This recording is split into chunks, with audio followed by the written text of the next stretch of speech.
name is Clara Towson, and I'm a friend of the show. Boom. I am Francisca George, and I'm a friend of the show. Perfect. Hi, my name is Susan Leemans, and I'm a friend of the show. Boom. Yeah. My name is Zainab Sammaz, and I'm a friend of the show. Boom. Hey guys, my name is Sasha Vickery, and I'm a friend of the show. Boom. Hi, my name is Lloyd Harris, and I'm a friend of the show. Perfect. Hi, my name is Jasmine Paolini, and I'm a friend of the show. Wow, Jasmine, you got it in one time.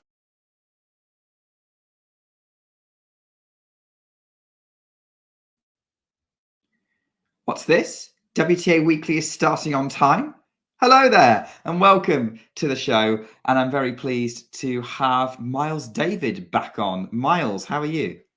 I'm doing well, Nick. It's good to be back on Talking Tennis and having our WTA meeting of the minds, which we do so well. So I'm happy to be back and talk some Asian swing tennis. Yeah. When was the last time you were on? Before I think the it's been. US Open, right? I actually was going to say I think it might have been U.S. Open-ish. I think we talked about Cincinnati. Yeah, we might have talked about Cincinnati. Yeah. Yeah, so it's been that's not that much time has passed in tennis terms. That feels like an eternity, but in everyone else's life, that's completely normal. Yeah, like a lot of tennis has happened between now and then, and to a certain extent, there has been some fairly low-level seismic shifts that have happened amongst the very top. Yeah, in tennis, and I think we should start with talking about maybe someone having their own little shift in the season, and that's Coco Gauff, who is the Beijing champion. Gauff winning today against Karolina Muchova 6-1, 6-3 in a match that, I didn't think would be as straightforward as it ended up being, given Coco's progress through the tournament. Miles, as someone who comments on Coco a fair bit, how do you see? You can say I'm invested, Nick. I'm invested in Coco. It's fine. Yeah, I'm trying to mix things up a bit here. I'm a Coco connoisseur. You can say that. It's fine. I agree with you on certain levels of like how I didn't expect Coco to necessarily win the final the way she did, only dropping 4 games. Having watched a lot of her matches throughout the week, it wasn't the worst performances I've seen from her, but we have to keep in mind that it wasn't the last competitive match she played. Before the China Open, she gave 19 double faults away. So like that, the next time you go onto the court and play a tournament, if you're invested in that player, you're kind of looking to see where they move on from there, because that's a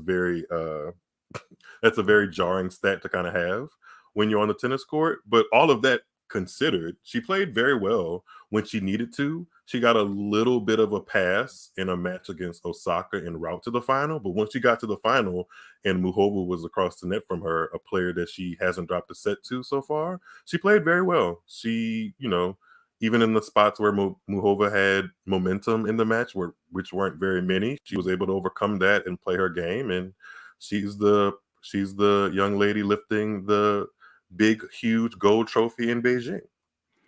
Yeah, seems to suit her. I have to say, the reason why I'm looking at this a bigger picture here, in terms of like it's kind of feeding into my feelings about that final. If I think about Coco's season so far, it started off pretty well with winning Auckland, Australian Open semi-finals. But the Australian Open semi-final ended up being kind of a sign of how the first half of her season went, up until about the French, where she was scrapping her way to wins, but she was doing what Coco does and wins ugly and beats pretty much anyone. And then really she was only losing to people having special weeks or her fellow top players. And then after the French, it goes off the rails a bit and she loses to the first elite player that she comes across. And there were signs it was maybe getting a bit better around Cincinnati US Open, but here she seems to have remembered how to win against elite players again. So I'm willing to call Beijing a step forward for her. How big a step forward is depending on your perspective. Yeah, I definitely think it is. Anytime you lift a title on any level in tennis, it is a step in the right direction. You want to be the person at the very end of the tournament, at the very end of the tournament, having both hands on that trophy. You really want to be that person. But especially in the context of her season in the past 2 to 3 months, that it has to feel good to be the last person standing, because she just did not necessarily feel like that was going to come easy to her. Not that this tournament came easy to her to win it, but if you look at post French Open to now, her results have kind of been maybe not so glittering of what you would expect of a top 5 player and Grand Slam champion. You know, there has been an ebb and flow to her results, but after switching coaches and getting, I believe his name is Matt Daly, I don't believe like that partnership is just all to nail it down to why she won this tournament in Beijing. But I do think, you know, new voices tend to help sometimes almost immediately. But all of that considered, this is a step in the right direction with somebody new in her coaching team and winning in a part of the world that she hasn't won in. I don't believe she's had a tournament victory in Asia. So this does well for her on a whole bunch of different angles, as marketability, confidence, game being solid in her game. All of those things are looking a little bit more up than they have the past couple of months. Yeah, I would agree with that. Yeah, I think you're right. I don't think she's won any other Asian tournaments. She's won mostly in Europe and the US. Mhm.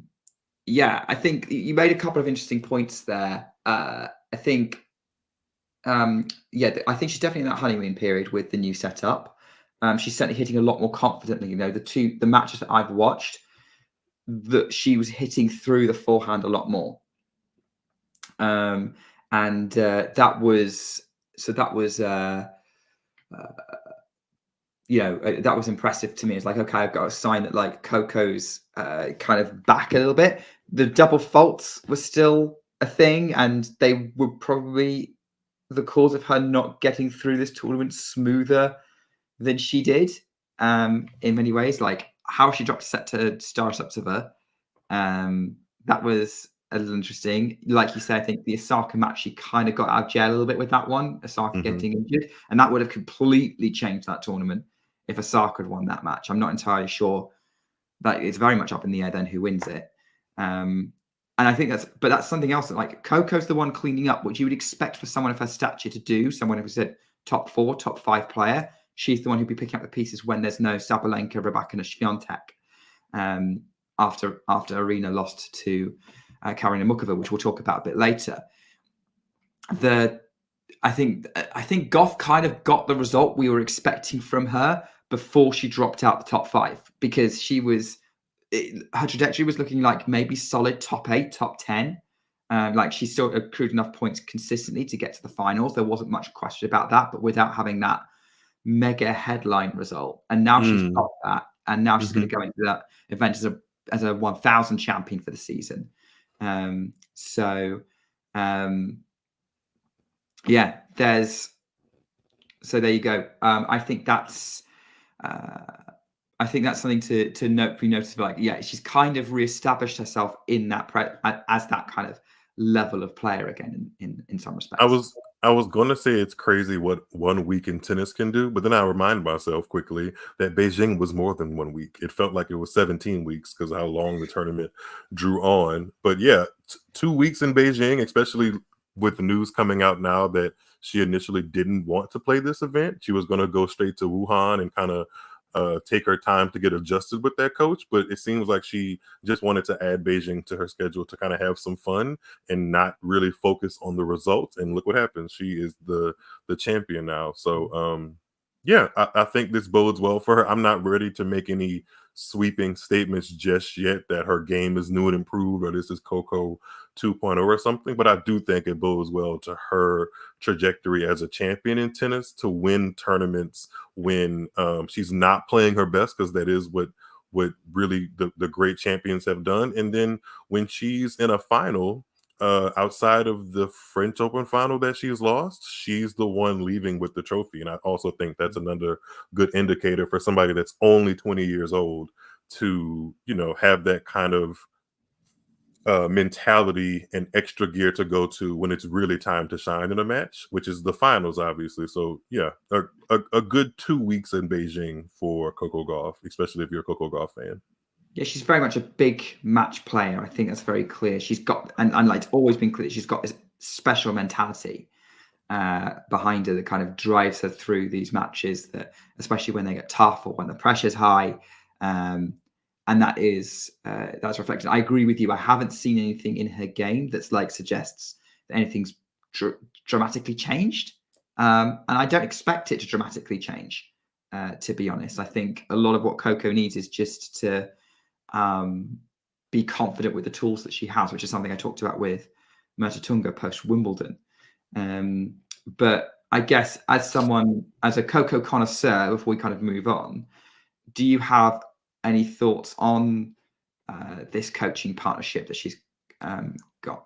No, not yet, and I think that's a good thing. And I think that was a good strategic move on her part to not go with some obvious names that have been around the coaching carousel on the ATP and WTA tour. She kind of got somebody that a lot of people had to do some digging on, and like, who is he? What is his relationship to the upper echelon of tennis? And sometimes you don't actually have to have this stellar resume to make impacts in a stellar athlete's game. You know, sometimes it's just about how you relate to them and what your perspective can be. And I'm not ready to make the link that she won Beijing because of this new partnership and coaching situation, but it certainly didn't help. I mean, it certainly didn't hurt, I should say. It didn't hurt to have a new voice, but it'll be interesting to see what comes out of their partnership, especially considering that he's a person that has done well or likes to specify in grip changes, and Coco's grip on her serve and forehand has been such a point of conversation within like the technicality or the technical parts of her game. So it'll be interesting to see what happens as they continue their partnership with him as a coach. Yeah, I think it'd be interesting. According to the I'm just looking at some comments in the chat, and Sean agreeing with sort of something I've noticed, which is she's hitting through the forehand a lot more. And Brace is saying apparently the coach is a grip expert, which suggests to me that rather than about changing it, he's helping her make it work better, which kind of again goes back to it. But that's kind of my theory at the minute. We're 2 weeks in, and we say she's a lot more confident. Let's see how it progresses. We know what kind of happened after the confidence boost she got from Brad Gilbert, so let's not read too much into it. And by the way, Brad Gilbert was probably ultimately good for her in some ways. Yeah, and Parariba, we can't forget about him because he was at the core of that as well. But yeah, I think I think she did what she was supposed to do with Brad. She effectively parted ways in a very amicable way, it seems like, and she's on to something else. So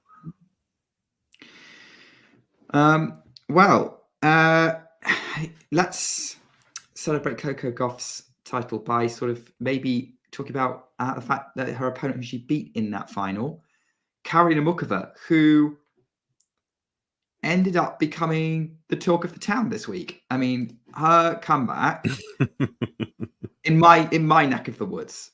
Yeah, a lot of the conversation on tennis internet was around Muchova this week, or the last 2 weeks, I guess. Yeah. And yeah, exactly. And do you know what? It's interesting. I think I put a couple of tweets out basically praising Karolina Muchova and got a shower of engagement, like the likes of which I only get when I'm talking about a top player. She has the aesthetically pleasing gift of tennis, which not everybody has. Like when you turn on a tennis match, whether you kind of really are a fanatic or not, or maybe you're somewhere in between a casual and a fanatic, she has that way of playing tennis that most people associate with, oh, this is how tennis should look, or like this is very easy to look at, and she kind of just naturally brings that to the court. And when you consider the fact that she had such a long layoff from the last US Open semi in 2023 until basically grass court season, a lot of people have just genuinely missed her around the tour. So there's that, and there's also the enigma of her being a former top 10 player with only one career title. And here was another opportunity for her to get another title, and a big title at that. So there were a bunch of reasons to talk about Muchova during this tournament. Yeah, I mean, to be honest, the two players who probably stopped Muchova from getting bigger results have actually been Iga Swiatek and Coco Gauff. Pretty much. Pretty much, yeah. I mean, she pushed Iga on home turf, and then everywhere else, Muchova keeps running into Coco. What is it about the Coco matchup that frustrates Muchova now? Because it's 3-0 head-to-head, and I would have thought with Muchova's game, she'd have got a win in that rivalry now, given that she or at least a set, yeah. Given she's approved to be a bother for the other, for like Iga and Aryna, like it does interest me.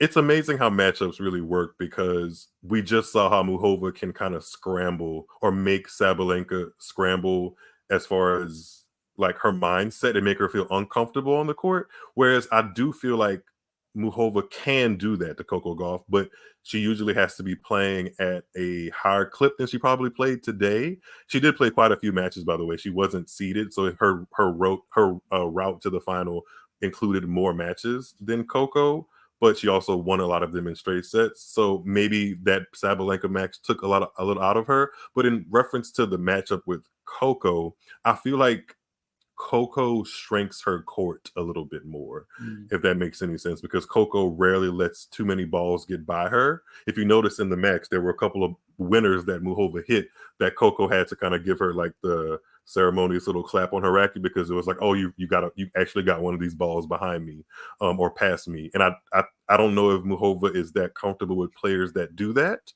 and do it so consistently and point out, and can actually dictate when given the opportunity, like Coco can from her backhand side, and produce big serves. So I think there's some things that kind of utilize Muchova's strengths that Coco does kind of naturally, especially if Muchova isn't really playing at the highest level, which I don't think she was today. But sometimes it's about your opponent making you drop in level, and I think it was a mixture of that, and is a mixture of that in the Muchova and Gauff like head to head.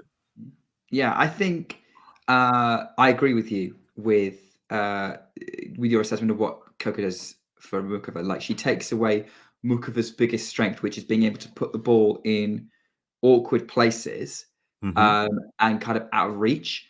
But the thing is with Coco is very few balls are out of her reach, and because of her speed, because of her defensive qualities. And so you have to be a bit more creative. And actually, if anything, Coco's nightmare matchup is against another defensive player in some ways, or someone who's got a bit more kind of solidity to it, because she can absorb power. Like, we've seen how she can frustrate players like Aryna. Yeah, I think when you look at Coco's matchups, I'm thinking of the Iga one specifically, but also maybe solid players like Navarro and Kostya. Yeah, my mind went to Navarro. Yeah, because that clearly beating her in 2 back-to-back Grand Slam tournaments in the same round in efficient fashion, pretty much, except the one set she got in US Open. It does make me think, like, what is it about that matchup that doesn't lean into Coco's strengths? But apparently this one does. It's got similar strengths, particularly Swiatek and Navarro. Yeah, they're pretty solid on both sides, which Muchova is too. And the more I kind of think about it, the more I am a little perplexed as to why Muchova doesn't really get through Coco. But it's not like this has been by far the easiest match in their matchup. So I do think there's some truth to the fact that Muchova just wasn't necessarily at her best or playing her best today. But the other 2 matchups are the US Open semi in 2023 and the Cincinnati final. Those were more tightly contested matches. So, that was Coco at her most confident as well. Yeah. So maybe Muchova just caught Coco. Like, she's in her 3 matches with Coco, she's caught Coco at the best she could be. And then she's also had a bad day on the 3rd, which is not ideal. So maybe she'll get one eventually, or based on that, because one day she'll get Coco not on a good day and she'll have a good day. That makes me think about something. I don't know if you were interested in talking about this, because this is one of the talking points I brought to like the tennis Twitter internet world, was about Muchova's ability to kind of make these splashes and kind of make you question, why does she only have 1 career title, or why has her career high only been 8 when she kind of plays and can really challenge the top 5 players? I'm interested to see if she's going to sustain this momentum that she's built this time, because a lot of different times in her career, she's really had some good momentum, going back to the French Open final last year, the Australian Open semis in 2021. But then shortly thereafter, the momentum kind of dissipates due to like poor performance or injuries. And she has had quite a few injury layoffs. So I'm just wondering if now, I think she's about to be 29 or close to it. I'm wondering if this is going to be like a purple patch for her. No pun intended, because of the shirt she's wearing in I the think picture. she picked up back where she left off before she got the wrist injury, pretty much exactly 12 months ago. Maybe just a bit over. Muchova is a player who will get into scraps quite easily, who I think, but has the all-around ability to get through them. She kind of reminds me of Andreescu in some respects, in that sense. Oh, that's a name I miss. Yeah. Or somebody I miss playing elite level tennis. But I think it's more the injuries. I haven't seen Muchova take a major kind of underperformance in a tournament that wasn't injury related for a good couple of years now. So I think if she stays healthy, then I think the trajectory is going to take her back into the top 10 fairly quickly. And then we see where she goes. Because for me, she's not quite in the center stage yet, but she's good enough to get there. She can mix it up with everybody else in the center stage. She is not somebody that you want or like you're comfortable seeing across the net if you're a top 5 player. Any of them. Iga, I would love Aryna. I would love to see her name being up there with Iga, Aryna, Elena, Coco. Pegula, they've had some good matches in the past couple of weeks too. Well, I think didn't Muchova demolish Pegula? No, that wasn't Pegula who she lost. Pegula's beaten her twice since in this comeback. She beat her once in Cincinnati and obviously the U.S. Open semi. Yeah, I can't. Yeah, I've got to mix up with another player. But yeah, so I think Muchova has the game, as you said, that attracts a lot of sort of hardcore tennis fans. She's now one of my favorites to watch, just easily. Like watching her this week, like, oh yeah, no, this is tennis. This is how I like to watch tennis. So yeah, she's easy. She makes tennis look easy, even though it's really not. But just the way she kind of looks comfortable at all parts of the court and then tries to put her shots in uncomfortable positions is kind of like the essence of what you want tennis to be. Somebody's in the comments, Braziacs, someone said that Muchova is top 5 material. Do you think that she's going to make it to the top 5 one day? If she stays healthy, yes, no question. Yeah, I think the talent is there, but I do look at her finals record now and think that she kind of has a little bit of a finals problem. Like if you are someone that can mix it up, if you can mix it up with the best of the best, but then we look at like your trophy cabinet essentially and see that it's only 1/250, that's a bit of an eyebrow, more than a bit of an eyebrow raiser to me, you know. And we know that she's got some magnificent eyebrows, as we talked about after Palermo. She does. Yes, I forgot about that. She does have some of my favorite eyebrows in tennis. Yes. We are probably in danger of repeating some of the discussions we've had from Palermo, to be honest. I forgot we talked about that, Nick. I'm going to have to clip that. Yeah. I think we probably did talk about this in Palermo as well, actually, when we looked at her finals record. Mm-hmm. So the ones that she lost to Teichmann in Prague, and that was her first final. I don't think anyone here really watched that match, so it's hard to really say. Mm-hmm. The others, she lost to Iga at Roland Garros after pushing her pretty hard, and I don't think she lost that match. She played Coco in Cincinnati. Coco was on a tear. She played Qinwen in Palermo, made it a real scrap, but it was like her third tournament back, something like that. Mm-hmm. And you can tell there was still some rust in there.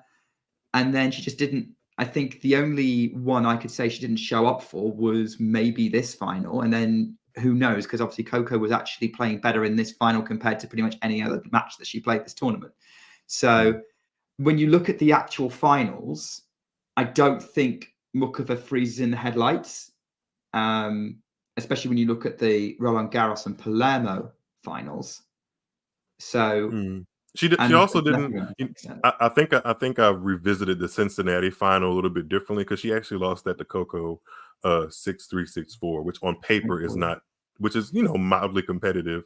But another thing that kind of glances out to me is the fact that when she won that title in Korea in September of 2019, she didn't make a final on tour until the French Open in 2023. Granted, there was a huge thing called a pandemic in that period, but other players made multiple finals. I mean, Swiatek, who's now, you know, going to be one of the best players of the generation, she won a 37-match win streak in that period, and Muchova didn't even get to the final of a tournament. So that makes me, granted, that may be correlated to injury. Who was Muchova's peak injury issues? Yeah. Period. It just makes me leery. It makes me, those kind of injury periods and the final record, it makes me a little bit more leery to think that it's going to like turn around for her. Will she have the moment in the sun? It'd be nice to see it. I don't not want to see it for her, but it just makes me wonder if it's going to happen and where. Like, when is she going to have this? Hey, Muchova, I'm the champion. I think it will happen. I would love it to be at a slam, actually, because that would be kind of so out there, right? But also for a person of Muchova's kind of reputation in the tennis community, and sort of talent level, I'd love to see that. It would probably be her only slam. It would probably be a 2 weeks of her life kind of situation. But well, you know, not crazy. She's still on track to be kind of a repeat of another countrywoman of hers, Vondrousova, who also has one WTA 250 and a Wimbledon title. True. If she shows up, she can play on grass. She's been to the quarterfinals twice. If she shows up at Wimbledon next year playing good tennis, and she hasn't won another title by then, watch out. Yeah. Oh, I think Muchova will be one of the favorites for Wimbledon, not least because she's Czech, because the Czechs seem to have decided to take over. We've had a Czech in the Wimbledon final, I think, every year apart for the last 4 years, apart from 2022. Yeah. So throughout the last 4 years. So yeah, I think why not? I like quarterfinals in her first 2 attempts. I think she's underperformed at Wimbledon the last few years. So I would be interested to see what she comes up with when we go back to SW19, because I thought she might win it in 2023. Or even 2022, I was talking about her being a factor. So let's see with Muchova, but I'm optimistic. I appreciate you're not as optimistic, but I'm kind of going with injuries are not something you can predict. Let's just assume let's just hope for the best with those. But I do think that's the only thing holding her back. Fair enough. All right. Someone else maybe who got held back by injury, at least in that one match, was the person Muchova beat in the semi-finals, Qinwen Zheng, who, going into this tournament, when I previewed it, I think it was with Damien in the last episode, 2 weeks ago, and I basically said, if Sabalenka doesn't win Beijing, because I was pretty convinced Sabalenka was going to win it, then Zheng Qinwen would be my second choice. Given how she seems to perform well in the spotlight in China, she performs well playing for her country. And she was kind of proving me right, other than maybe a bit of a messy match with Mirra Andreeva in the quarters. But unfortunately, she had some kind of hand issue in the semi-final against Muchova. She fell, I think. She fell over, yeah. Yeah, and that kind of just took the air out of the match a little bit, because it was supposed to be a good one, her and Muchova, because they had just played a good final at the 250 in Palermo ahead of the Olympics.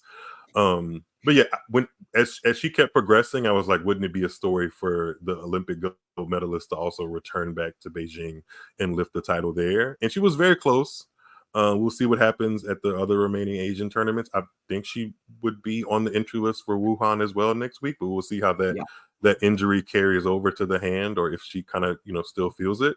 But she's still proving to be one of my favorites to watch. Like, even when you pulled up that picture of her hitting the backhand, although her ground strokes and serve production aren't necessarily like quote unquote textbook or what you would teach, the damage that they do on the court is becoming some of my favorite ground strokes to watch on the court. And just in general, I am intrigued into her level of competitiveness. Some people are trying to turn that into kind of being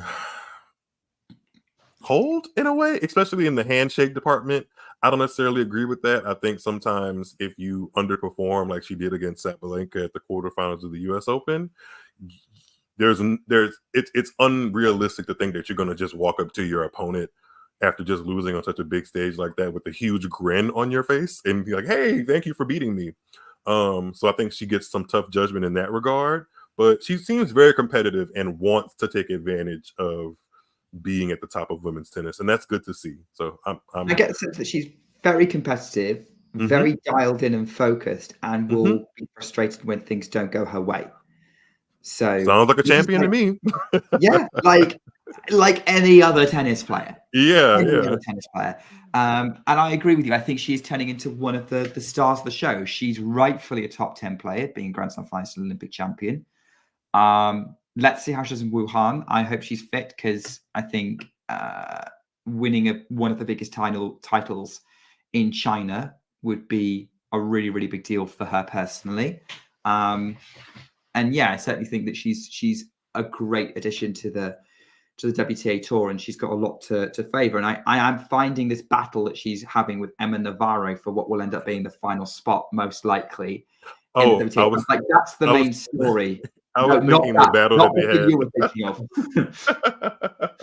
But it is interesting, though, that after they've had some contentious moments on the tour this year, that they're also battling for a final spot. That's kind of interesting. Yes, drama. Yes, we love this.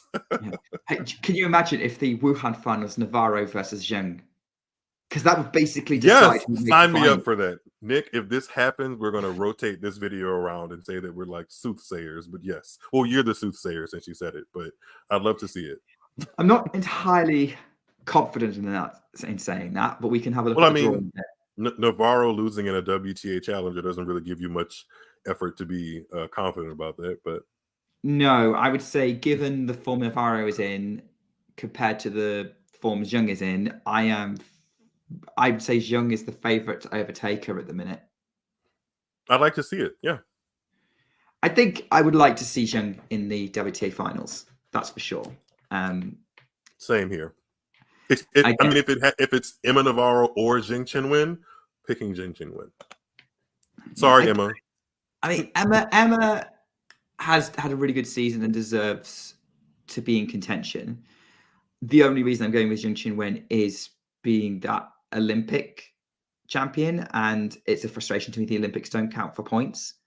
And an Australian Open finalist. And the Australian Open finalist, yeah, but she's got pedigree all over. Yeah, she's got pedigree there. But yeah, I think for the season that she's had, WTA finals would fit. I mean, to be honest, it's really tough this WTA finals field potentially because I can't think of anyone who would be in there or could be in there that you wouldn't say didn't deserve it to a certain extent. Yeah, the tour level is on the women's side is deep, and it shows itself every year in the WTA finals because you look at all 8 players and it's like, some of them are very obvious contenders to lift that trophy, but then some of them are like, if they play up to the level that has gotten them into the top 8, then why can't they win this title? Like, there have been all sorts of names that have lifted that trophy in the past 10 years or so. So yeah, I'd like to see Zheng Qinwen in contention for it. Someone else who's was being talked about as a long shot contender by people who got very hyped by the idea of her winning Beijing was Paula Badosa, who has made another 1000 semi-final, another deep run at a big tournament, back in the top 20. And yeah, she's re-established herself as an elite player. It's turning out to be a bit of a battle to get back to the top 10. Might need another half a season for that. But at the minute, the results she's getting, we're kind of seeing that sort of Badosa we were seeing from sort of 2021. Yeah, she made that Indian Wells post-US Open so fun to watch, actually. I think that she has the roadway now to kind of actually amp up her ranking if she does well in the first 5 to 6 months of the year, because that was the portion of the year where she couldn't really get her body to stay healthy to be on the court long enough. It's been the last 2 to 3 months really that she's kind of come on strong. And I'm not necessarily mad at her being now, quote unquote, in the mix of the top events. I've always enjoyed the kind of power that she had, especially on her forehand. I don't know if I always like when people say this, but she speaks well. I've listened to a couple of her post-match interviews in China, even, which is, obviously not her native language, but she relates to the crowd pretty well, and the sponsors love her, I'm sure. So yeah, I'm not mad at Badosa, really kind of having this career resurgence, because I wasn't 100% sure if it was ever going to happen. Some of those withdrawals and stuff because of back issues looked pretty dire, and then all of a sudden she turns it back around. I'm kind of interested to know what were exactly in the shots she had in her back. Not implying anything here, but it is kind of it's the power of medicine to get some shots in your back, and then it literally frees you up to play better tennis. But yeah, Paula Badosa, I'm not mad at Nadal did to win the French 2 years ago. he did. Yeah, he did say he had some shots into his foot. Yeah, got to be careful with that, especially in the WADA and ITIA days these days. The current climate. But yeah, Badosa is a nice added person into the mix. I really, really like how she can inject pace on that forehand, and yeah, pretty fun to watch. And she was pretty fun to watch. I mean, the only Badosa match I watched was this semi-final against Gauff, where she looked pretty in control of that match. I mean, not in control, like they were going back and forth first set, but it did feel like at points Badosa was the most able to, like one of the best players I've seen at exploiting Gauff's forehand issues. Mm-hmm. And then it just kind of dropped off, and then Gauff took control. But it was a fairly competitive semi-final for much about the first half of it, before Gauff took over. And yeah, but like what I was seeing when Badosa was playing well, yeah, like you're right, the stroke production is so smooth but so powerful, and it's really nice to see her able to kind of hit through and it working. You could kind of see the seeds of it early on this season when she kept on running into Sabalenka. Yes, she did. Getting herself through draws and whatnot. And yeah, from Washington onwards, it's kind of started to come back together again. Question for you, now that I'm looking at this picture at like a second glance of Badosa, when she first came on the scene, there were a bunch of comparisons between her and Maria Sharapova. Do you First see thought it? I was thinking watching her. So you see it in the game production, like the game style as well? Yeah. I see it more aesthetically. Like she looks more like Sharapova than she plays like Sharapova. Sharapova had this big serve, which Badosa's not got the biggest serve of the planet, but it's fairly. Sorry, the lens of which I think about Maria Sharapova having a big serve is through Serena Williams, and that serve used to get. Yeah, well, no one can compare to Serena. Let's be honest. Let's Serena out the equation here, and because not really much of a comparison. But yeah, she's tall. She's got a serve that comes thundering down from a great height.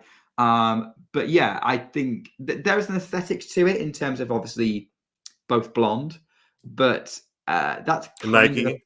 Nike. It's kind of actually, I'd say Badosa's probably more of a light brunette, but I don't think either of them are naturally like that blonde. Like not Katerina Siniakova blonde, which I think is pretty natural.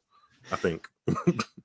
I don't know. You have to ask them. What, Nick? How do we always get into eyebrow and hair conversation? I have no idea, especially since I'm very out of my depth with this topic. But yeah, but like it's also the stroke production. Like it's very smooth, but gets a lot of big results. And yeah, I think that's where I would kind of see it, and in kind of that sort of production, sort of the movement kind of takes a big step, gets set up, smooth stroke. Yeah, I'd say there's comparisons there. Okay. Having said that, it's very easy to compare players to other former players, and really not a thing, to be honest. Yeah, sometimes it's a stretch. Most times it's a stretch, but somebody else has made speaking of a stretch, Mirra Andreeva, I don't know if this is a good segue, but Mirra Andreeva has stretched her way into the top 10 with her efforts at Beijing. And some people are No, excuse me, not top 10, top 20. I misspoke, but she's now officially in the top 20. He was hanging around the top 20 anyway because of the semi-final in French. Semi-finals of Roland Garros, and she won her first WTA title this year. It was kind of unceremonious because I believe her opponent retired in the final, and it was kind of like after. But she did save match point in the semis. Was it after Wimbledon or before Wimbledon? Clay court it was after Wimbledon. Yeah, so those don't get the lights, camera, actions of it all. But she's had a good season, and some people are comparing her court anticipation to Martina Hingis. I haven't seen that yet, so that's why I thought about it when you said like sometimes comparing players to others is a stretch. But she's playing well enough to be in the conversation. I think there's a certain Hingisian nature to her game because she doesn't have the power yet. No, but it's very all around. But she's got a very all-around solid game. She's a bit tricksy. I mean, I would almost call her baby Muchova in some ways. Maybe doesn't quite have the same variety, but she's got a great tennis IQ, which Hingis also had. I think the trouble is with that comparison is going to run out eventually because as Andreeva develops, she'd probably reach a point that Hingis never did, which is in terms of the power the power produced. I wouldn't mind some Hingis Hingis-esqueness at the top. I wasn't expecting to hear that from a Serena fan. I mean, I don't hate everybody that Serena had good rivalries with, but Hingis provided some elements of entertainment on the WTA tour. So for that, I give her credit. Just don't mention Justine Henin. You can mention anybody that Serena played, and I'll be able to talk about the things I liked and disliked. So it's fine. I'm not going to make my usual reference to. Well, maybe there's a couple. Now that I think about it, maybe there's a couple. Never mind. More recent players. They are more recent players. There's a couple. There are more recent players that you definitely don't mention with Miles David on the show, unless I really want to wind him up, which I do sometimes. Oh man! I tell you what. Let's talk about a player you definitely do like. Okay. Aryna Sabalenka. Fair. Yes. I do like Sabalenka. Quarterfinal exit in Beijing, having the goal was wide open for her to set herself up to basically step into world number one after Beijing. She couldn't take it in Beijing, but could set herself up well for Wuhan, the WTA Finals, and get herself a real sort of advantage in the race. And then Muchova happens in the quarterfinals. That was, I think, probably the match of Beijing that they played. Probably best match of the tournament. Rivaled by Andreeva Vekic, maybe. I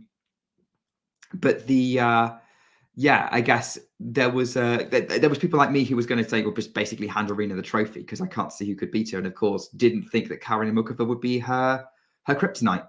It did feel like that because of the momentum she had going from Cincinnati champion, U.S. Open champion, and the way she kind of disposed of everybody en route to that quarterfinal. But then I to the point that all of that momentum made me forget that she kind of does have a Muchova problem. And Muchova's beaten her at Roland Garros after saving match point. I think she also has beaten her at last year's Cincinnati tournament and maybe somewhere else. So when things get tricky, I think Muchova exposes some things that. I think this is only her third defeat to Muchova.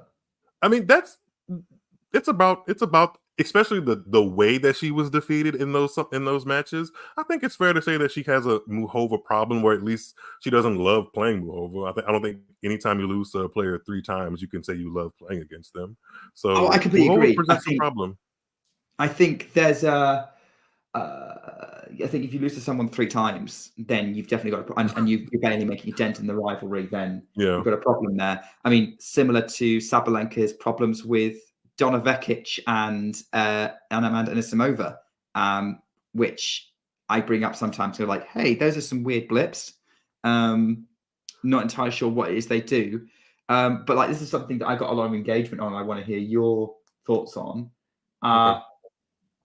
What is it about Muchova that rattles Sabalenka? I think is what we kind of said earlier. She puts the balls in positions that are very uncomfortable. And Sabalenka, for how powerful she is and how better she's got at movement and covering of the court, it's still not like her shining star to kind of dig balls out at certain angles of the court that just really aren't natural for her. She likes the ball at a certain height and part of the baseline for her to just explode on it. And I think Muchova knows that, so she tries her best to give her different looks, especially with the slice. I think Sabalenka has gotten loads better with adding more variety and touch and kind of slice and drop shots in her game. But again, that's still not the cornerstone of what makes her such a really good player. And Muchova just exposes all of that. And if you keep doing that stuff and you put yourself in a position to be in a tight match score line, all of those kind of things start bubbling up to the top, and before you know it, you've lost a set to somebody, and you have to go into like the mindset of it of like, oh my gosh, here we go again. So yeah, Muchova's starting to be in her head a little bit, I think. Yeah, I can see that. I think from thinking about it, I think Muchova's very able to neutralize Aryna and again not give Aryna the ball that she wants. That's a good insight. That's not something I've heard yet, but I would agree with that. And like Sabalenka does have all tennis players have a sweet spot they want to play from, and maybe we don't talk about that enough with Sabalenka. That there is a certain there are ways of disrupting her and not giving her the ball that she wants, and then that frustrates her. But also what frustrates her is when her first strike doesn't go in or doesn't work because it comes back. Or first strike, or what she hopes will be the final strike, which is what I noticed frustrated her about losing to Gauff in that US Open final last year. So I think that's just an observation I have about Aryna, is that if you can keep up with her, eventually she's going to get frustrated and she will break down a bit. Iga's good at doing that as well when it's not super fast. I don't know what Donna and Amanda do because they don't really play like that. But they don't. But I think they're not as opposed to going toe to toe with her. I think Donna and Amanda are like, wait, hey, I know Sabalenka's powerful, but so am I. So let's do it. And sometimes you can fight power or fire with fire and come out on the winning end. I feel like that is a little bit of what Anisimova and Bekic do to a certain degree. A bit like the way Elena Rybakina does. Because Elena takes her head on. And actually, we don't talk enough about how much Elena rattles Aryna. Probably because Aryna has a lead in the head-to-head. But if I've noticed it, Elena's won at least a set in every match they've played. Yeah. I mean, when you're the person that likes to dictate, it's not fun being dictated like on the court. It's not fun to do that. I don't think Sabalenka wants to put herself in too many predicaments where she's defending the kind of lasers that she can produce and give to other players. So yeah, sometimes you can fight fire with fire, or you can take the Karolina Muchova approach and add some more guile and kind of frustrate your opponent in that way. We have to be said though, the players I've listed are elite level players. We are talking players who've at least made a Grand Slam semi-final. Yeah, she doesn't have a Bronzetti problem. She has a Muchova problem. Yeah. Sorry, Bronzetti. Sorry. Yeah, like pretty much anyone outside of an elite group who tries the same thing isn't going to work because, they're like Sabalenka will eventually figure them out or they'll eventually get overwhelmed. It's someone who's got the guts to stick to their game plan and produce maybe other kinds of shots that can disrupt and produce something special. And that's what we have to remember. Like for all the criticism we will kind of give or kind of dissection of potential problems, the fact is that these guys are operating at an insanely high level, as is Aryna, and you have to be operating at a high level to beat her even on a bad day usually at this point. Yeah, I still think she's operating on a high level. You don't just go from 15 or 16 or something match winning streak, losing in a quarterfinal to Muchova, who then goes on to the final and then like start pressing the panic button. So I think she's fine. I think she's still in good enough contention to possibly be the WTA year-end #1 and the finals champion in Saudi Arabia. So well, I was going to mention that because at the minute she's still favourite for Wuhan. She may well go into the WTA finals as the favourite. Isn't she the two-time defending champion in Wuhan from 2018 and 2019? I mean, it's been a while since we've been there as a tour for obvious reasons. Yeah, it has been a while, but I'll look it up now. But my question to you, Miles, is do you think it's inevitable that Sabalenka takes world #1? Yeah, you're right. Two-time defending champion, 2018-19. So yeah, she is definitely heavy favourite for Wuhan. But yeah, is it like she has a bit of a setback in Beijing, but is it inevitable that she gets world #1? Again, before the year ends? Yeah.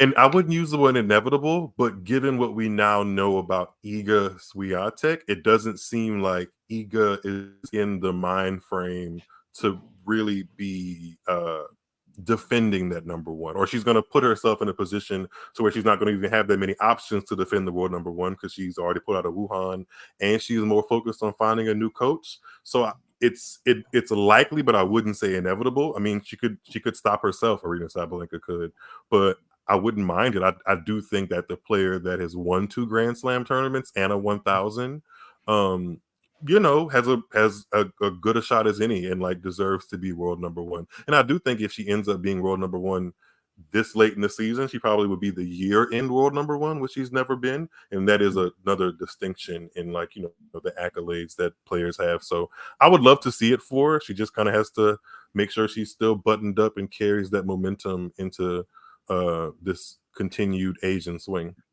And I think, given the caliber of player she is, given the status she has in this generation of players as being kind of one of the leaders, I think it'd be well deserved to have a year-end number one against her name.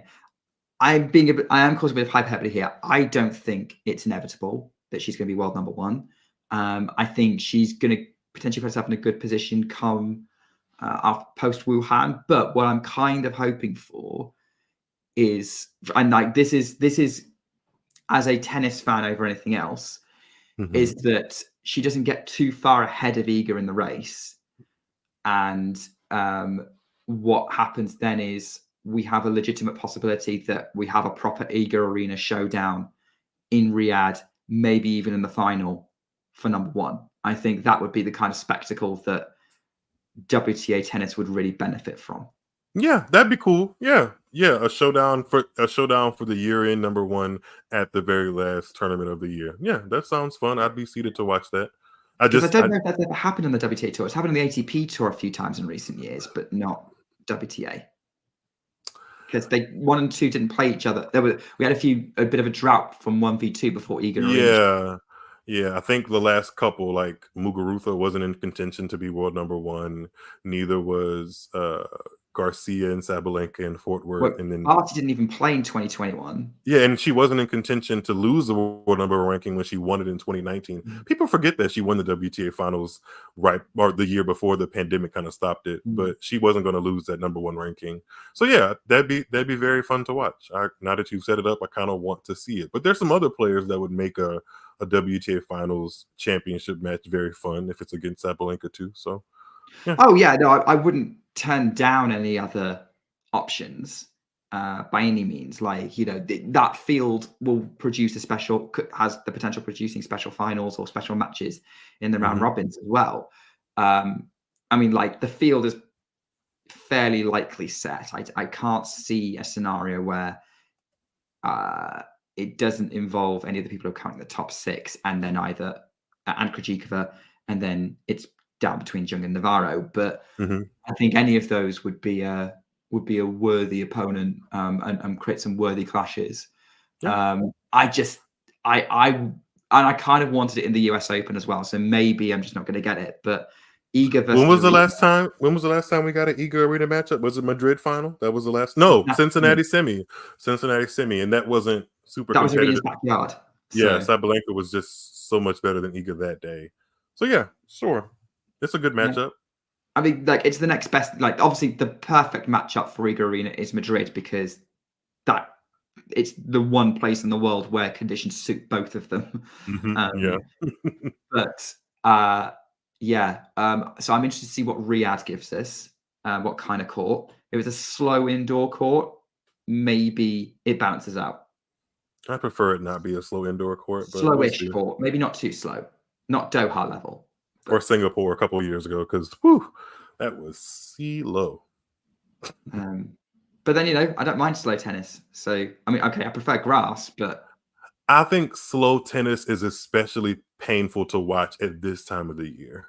Because, like, a lot of these players, they might say they're feeling physically fine, but, like, they've also traveled, like, 5 continents already by the time we get to November. So, like, there's a general feeling of, hey, I would just love to have 2 weeks of kind of having my feet up before I really get back and prepare for Australia. So, like, I do think for better tennis, the court should be quicker post US Open because they've already played 8 months, like that's a lot of tennis under your belt for the person that has played the mandatory schedule. So I prefer quicker court this time of the year.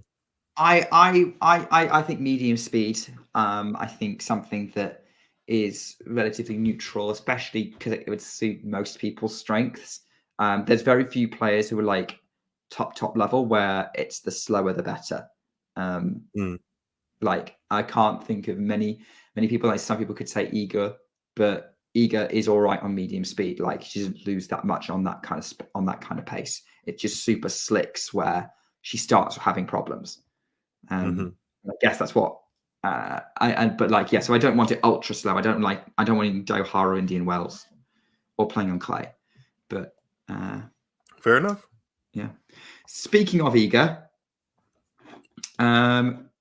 obviously Iga made headlines off the court because her and Thomas Wierzchowski parted ways. I guess it's already been talked about a fair bit on the channel. The guys reacted live to it when the news broke. So were you a part of the group, Nick? I wasn't. No, I think who was it? It was Damien and Vanch. Can I ask you a question? Yeah. Were you shocked at the news that she was splitting from her coach? Yes. Did it come as a shock to you? It did. Yes. Okay.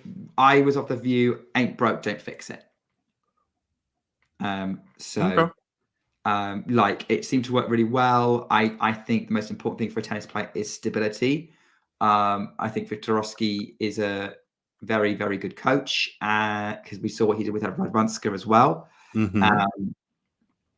Oh my gosh, maybe it's just the passing of time, but this is a small plug. I did a montage on my YouTube channel, Tuned Into Tennis, of former China Open Beijing champions, and I kind of forgotten that Radwanska was a former champion, actually twice. She won it in 2016, and Iga's now former coach. How do you pronounce his name again, Nick? Wiktorowski. He was Iga's coach at the time, and it kind of shocked me at first because he didn't have any gray hair, and I was like, "Oh yeah, that's the same guy." So it's crazy how we mature in age. I will say when I read the statement and Iga made reference to him spending much needed time with his family, it did make me wonder whether he actually initiated it, and he's kind of gone, "I'm kind of done after 3 years of traveling the world."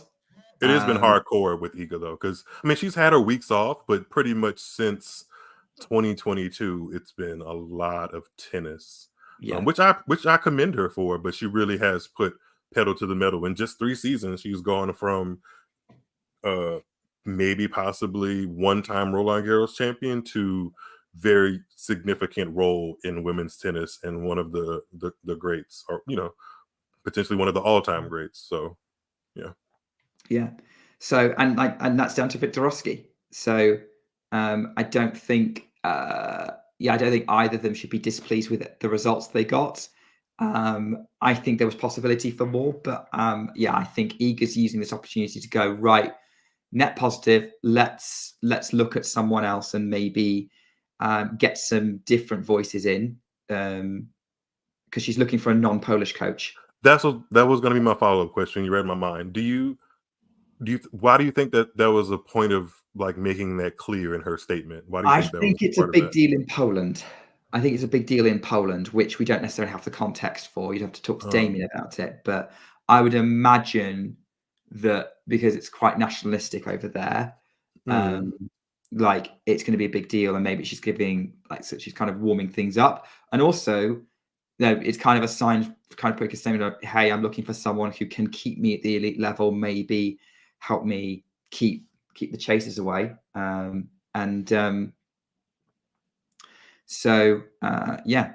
think that's probably what it is. In terms of who it is, I've seen some people say Wim Fissette as potential. You're reading my mind. I was just about to ask you, do you think Wim Fissette is going to step in and do that? I don't think that's the right fit. I don't think he'd be a right fit for her. Why? I get his CV is good and who he's worked with. I don't want to assume that he's the right fit for her just because of his CV. And yeah, okay, he's worked with Kerber and Halep before, so And Osaka yeah. is the most recent, most well known. Clijsters back 10 years ago. Mm-hmm.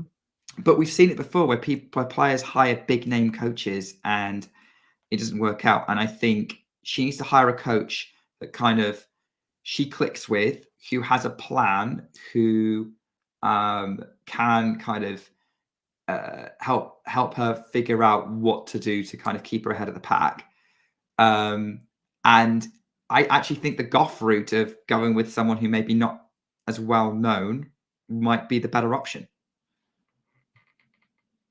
Yeah, it would be interesting because I mean, personally, I guess because I don't have the context of what's happening on the pulse in Poland, I didn't really know who her last two coaches were, but obviously they've been successful because one has carried her to her first Grand Slam title and the other one has carried her to 4 more. So there's success in that. I just am interested to see where she goes from here now. I think her base level in tennis is really darn good. So like it's really not going to impede her tennis. But I'm interested to see what kind of extra 1, 2, 3% she gets or is looking for in her new coaching partnership. And I'm interested to see who it's going to be. It may be Wim Fissette. It may be somebody that we don't know. But there's now that I think about it, there's quite a couple of coaches that are being shuffled around in the carousel right now. So yeah, I can't think of who else there is. I was kind of combining ATP and WTA, but yeah, I mean, an ATP coach wouldn't be a terrible idea. Yeah, there's some ATP coaches that can do both. Not a lot, but there's some. Both ATP and WTA. So yeah, Darren Cahill being the prime example. He's one of them. Yeah, I think he's a little tied up right now, though. Yeah, unless, of course, for whatever reason, Yannick Sinner isn't playing for a couple of years. But why would that be? Sorry, something I've heard in the grapevine. Wrong show for that. Right. Well, that's the week that was. So I reckon before we go, let's get some quick thoughts for the week ahead in Wuhan. I haven't even looked at the draw yet, so let's do that. You're not looked at the draw? Okay. Why don't we do Miles's live draw reaction? Okay. To the draw. So, Aryna Sabalenka is the top seed. We do not have Iga. We do not have Elena. Mm-hmm. Iga has pulled out of Wuhan. Probably right if you don't have a coach, you need a plan. So here we go. Sabalenka's draw. She will have either Alexandra Ayala or Katerina Siniakova in round 1. Mm-hmm. Winnable match, definitely. I mean, Siniakova could frustrate her, but I think that Sabalenka should be heavy fate for that. She would then either have Putintseva, Zhang Shuai, Mertens, or the dreaded Donna Vekic in the third round. Now that I've talked about it, I want to see the Donna Vekic match. You want to see Sabalenka Donna Vekic in round 3?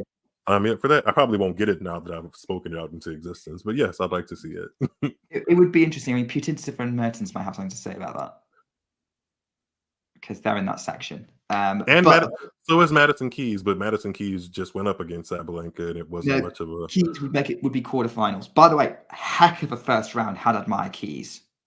I think they just played too. Part of me feels like they just not today, but they played. I think they played in Beijing. I want to see. I want to say that I've seen that matchup sooner rather than later, or more recently. No, you're right. She did beat her in the round of 32, 3-3. Yeah. I know a little something. I know a little something about the. Yeah, Had Admire will probably get revenge here, maybe. Yeah, she's been playing a lot better too. So, but going back to that Sabalenka Vekic, I think that could end up deciding whether Sabalenka wins the tournament because generally, if she beats Vekic, she usually wins the tournament. Mm-hmm. Navarro is down there as a 6th seed, and we've seen Navarro trouble Sabalenka. She got the win over her in Indian Wells earlier this year, but Navarro can't really back her necessarily to be a threat because she lost to Zhang Shuai in Beijing, and Zhang Shuai hadn't picked up singles wins in quite a long time. And also Navarro just lost to Blinkova in the Hong Kong WTA Challenger. So not a whole bunch of momentum going on in the Emma Navarro camp, but still a good player, nonetheless. So that could be an interesting section. All right. Okay. So I think, yeah, that section's going to be quite open, to be honest. Like Navarro, Hadamaya, Keys, Bushkova, Kudermetova, Freck. I could see all of those people coming out into the quarterfinals. I don't see many of them massively troubling Sabalenka. Maybe Navarro, but I think Sabalenka's learned a lesson from that one. Section 2, Coco Gauff, 4th seed. So potential semi-final draw for Sabalenka. And she'd get Ashlyn Kruger or Victoria Tomova in round 1. And then potentially round 2 against a couple of people she doesn't like playing, Anisimova or Kostyuk. Yeah, those might be good tests to see, again, where she is in her ever-changing game or trying to improve certain things. So, yeah. Yeah, so there we go. That's that situation there. And then this section down here with Kasatkina as the seed. Again, pretty open. Samsonova looks like she might do all right. She tends to like playing in China. Kasatkina still, I still sometimes look at the draw like she consistently seeded relatively high at these big events, and then she like sneaks and gets to the final or wins a 500 when I'm not looking. So, yeah, her 1,000 record's not been great, I will say. They have. Yeah, her 1,000 record hasn't been great. Oh, hasn't. Okay, gotcha. Okay, her YouTube channel has been great though. So her YouTube channel is great. As is ours, by the way. If you've not subscribed, please do. Absolutely. Katie Bolter, by the way, for the Brits in this section. Serenko's a tricky opener. I could see that one going either way. Possibility of Katie Bolter making the quarters, but it's going to be a very competitive section. Mm-hmm. And then we get to the bottom half of the draw. Zhang Qinwen is the seed here. And look at this section. Karolina Muchova, Uchijima. Taylor Fernandez, Deanna Schneider, round 1. That's a blockbuster first round. A lefty's dream. And then winner probably playing Muchova to then likely playing Zheng in the 3rd round. We could get Zheng Muchova again. Yeah, I really hope Zheng is actually recovered from the thing that kind of made her uncomfortable in that semifinal match, because I want to the energy that the crowd gave to her in Beijing was really, really nice. So I kind of want to see that again in Wuhan and see if it's either different, the same, or better. But yeah, I'm rooting for Zheng to come out of this section. But a Zheng Qinwen and Paulini quarterfinal does sound fun. But I do think Paulini is, she actually just won the doubles title in Beijing. I was going to say she's out of gas, and maybe she is in singles, but apparently Sarah Arani is able to kind of lift her up, which I didn't think I'd ever say for anybody. But yeah. Paulini's definitely been running a bit under the radar in singles, but I wouldn't count her out. Yeah, I wouldn't count her out. She's a fighter all the way through, but there were a couple of images from Beijing that she just looked completely tired. It may have been jet lag or something like that, but yeah, we'll see. I'm looking at people coming out of the section being potentially Zhang Qinwen, Karolina Muchova, Jasmine Paolini, Mirra Andreeva, or even Deanna Schneider. Yeah. Dark horse there. And Schneider's played well in China before. I think she made her first WTA tour level final in Ningbo last year. I kind of would want to see an Andreeva sisters match in 2nd round. That could happen. That'd be quite entertaining, I think. Would it? I mean, speaking from a Williams sisters fan, they're never fun. I think Mirra would win that one, but yeah, they're never. You never know that a sibling rivalry can really turn some things on their head. Who knows? So. Final section. Barbora Krejcikova's back. She will be playing either Diane Parry or Hailey Baptiste in her opener. You've got Sophia Kenin in this section. Paula Badosa's here, potentially on a collision course with Jessica Pegula in round 3, which is a repeat of Beijing, I think. So already looking to come through this section, I'd be looking at Krejcikova, Badosa, Pegula as the most likely. Yeah, this section is not full of players. Well, Badosa's playing very well, but everyone else. Ish. Yeah. My eyes went to Kenin there because I just thought that by now she'd be more into form, or just something closer to like a top 30 player. but she just isn't really. And that is kind of a bummer because I think she'd be an interesting kind of wrinkle in the top-ish of women's tennis. But yeah, that section seems like it should be advantageous for Pegula to make her way through if she's playing well, I think. But a Badosa and Pegula match in the third round, sign me up for that. Yeah. That would probably be the highlight from this section. But yeah, relatively open. I mean, part of me would be, I think this half of the draw, I think it's very much open season who gets the final. Qinwen, if she's fit, probably the favourite. But yeah, for me, I think whoever wins the title is going to come down to who wins out of Sabalenka Vekic. Unless you end up getting a Sabalenka Muchova final, then it's game on. But who are the other the champions list in Wuhan since it started in 2014?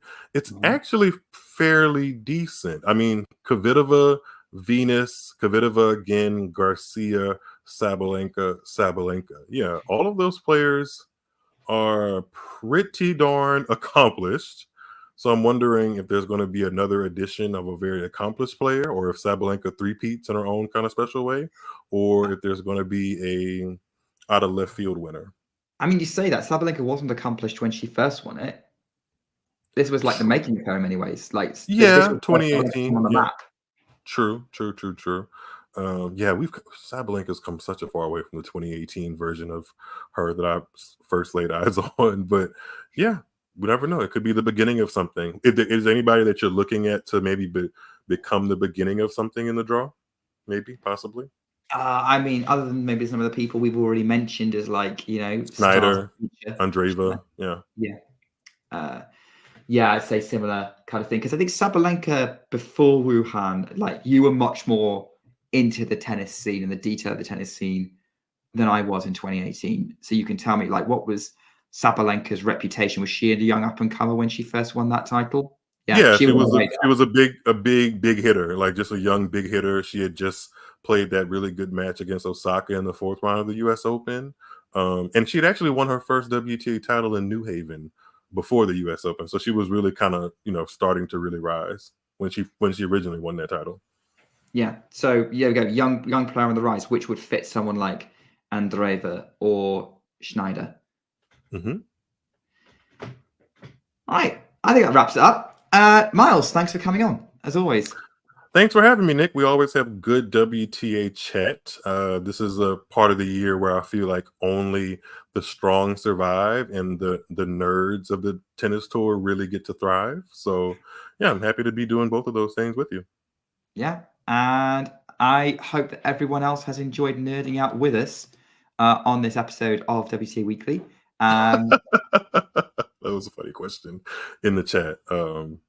Small plug, by the way, if you're not following Tuned Into Tennis or me, Miles David, on YouTube, make sure you go over to my YouTube channel and help get me to 600 subscribers. I was going to say 600K, which is we're well far away from that. Maybe one day. Miles. What are you doing now?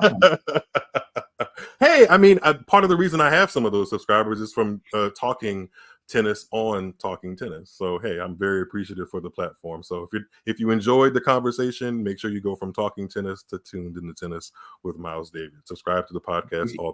If you want just Miles David, subscribe to that.